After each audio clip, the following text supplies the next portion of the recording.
As per law, Pgr-Vgr should be clear. That is the only thing. But High Court you have to fight. It is an order by High Court. State government has already said that whatever law allow you do everything. But High Court we cannot control High Court. Now, High Court is above me.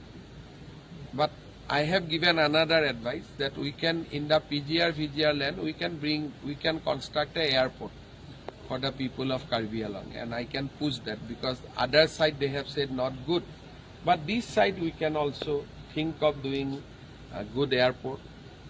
Land will be utilized, and whoever will be affected will give them compensation. We'll go to the High Court. We'll give them compensation. We'll give them Jirat value, whatever. Even if we construct a road, then people get compensation from government.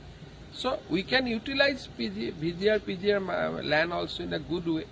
There is no problem. But only thing, I don't like when two community fights. I want that everybody live in coexistence and peacefully. Because if you fight, all over India people will know that Kepaklang is a disturbed area.